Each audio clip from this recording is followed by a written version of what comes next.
बड़ी अजीब सी इनकी मोहब्बत थी। पहले पागल किया, फिर पागल कहा, अब पागल बना के छोड़ दिया। सुनिए मैडम, ए मैडम, ए मैडम, ऐसी कहिए भइल हो। पागल कुछ भी कर सकता है। हाँ वही तो हम बता रहे हैं, पागल कुछ भी कर सकता है ना। क्योंकि तेरे प्यार में जालिम मैंने क्या नहीं किया। बोल दे भैया, एगो ताली बजा दीजिए, जोरदार ताली। कि तेरे प्यार में जालिम मैंने क्या नहीं किया। अरे ससुरा एगो टूटा फूटा साइकिल था हमारे पास, उसको भी बेच दिया। सुनिए कि मेरे प्यार के चक्कर में मत पड़, बहुत पछताएगा। अरे बाप रे बाप, मेरे प्यार के चक्कर में मत पड़, बहुत पछताएगा। क्योंकि मेरे घर के बाहर छोले भटूरे की दुकान लगाएगा। ओ बाबू, अच्छा ऐसा दिन आएगा भैया। अच्छा बोल दे, इनको जवाब दे दे। एक बार जोरदार ताली बजाइए, एक बार फिर से बोलिए, क्या बोले हैं बोलिए। मेरे प्यार के चक्कर में मत पड़, बहुत पछताएगा। अच्छा, मेरे प्यार के चक्कर में मत पड़, बहुत पछताएगा। और मेरे घर के आगे छोले भटूरे की दुकान लगाएगा। तो सुन लीजिए, मेरे प्यार को ठुकराएगी तो बहुत पछताएगी। कि मेरे प्यार को ठुकराएगी तो बहुत पछताएगी। और उसी छोले भटूरे के दुकान में तू बर्तन मांजते नजर आएगी। सुनिए ना, ठीक है, इतनी रात को किसी मर्द को नहीं छेड़ना चाहिए, वरना इंसान मुंह दिखाने के काबिल नहीं रहता। क्योंकि हर चौराहे पे हर बात अच्छे नहीं होते, कि हर चौराहे पे हर बात अच्छे नहीं होते, और तिरछी नजर से घात अच्छे नहीं होते। अरे मत छेड़ इतनी रात को हम मर्दों को, क्योंकि हम पराए मर्दों के जात अच्छे नहीं होते।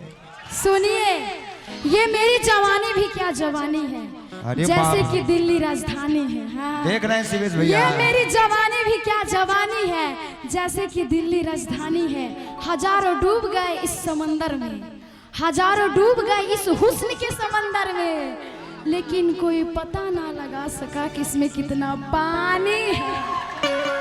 वाह भैया, क्या बोलेंगे, जवानी भी क्या जवानी है। तो एक बात सुन लीजिए, ये रानी है महारानी नहीं, ये रानी है महारानी नहीं। अरे कमसीन है पर जवानी नहीं। अरे मैंने छू कर देखा है इनके समंदर को, ससुरा समंदर है लेकिन पानी नहीं।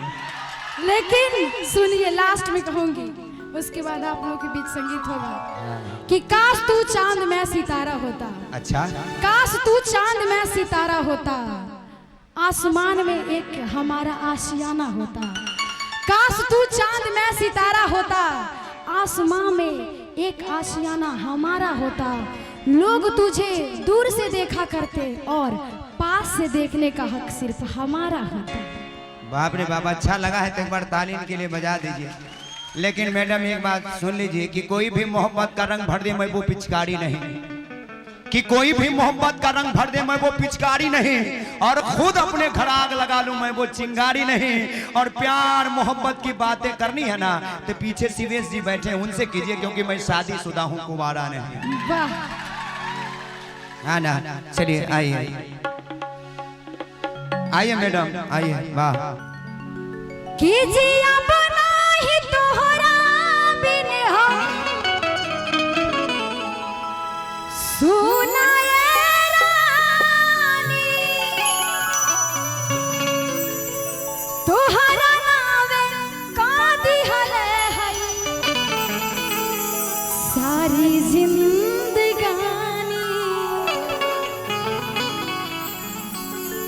कि जिंदगी में आवते कादी हलो तू पूरा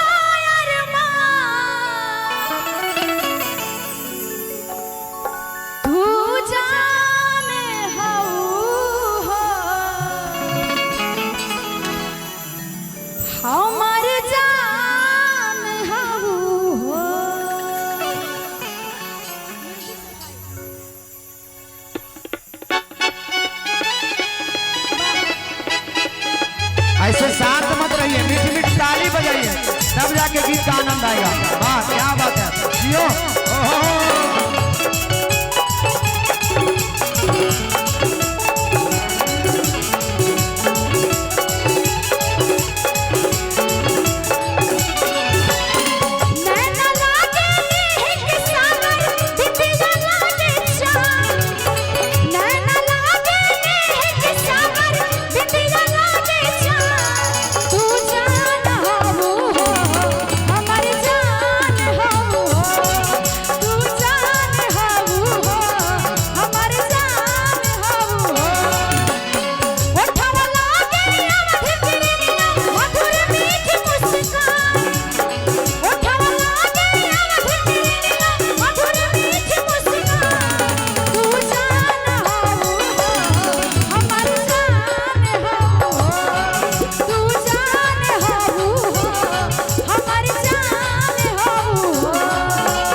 बहुत शुक्रिया। एक जोरदार तालियां इनके लिए होनी चाहिए।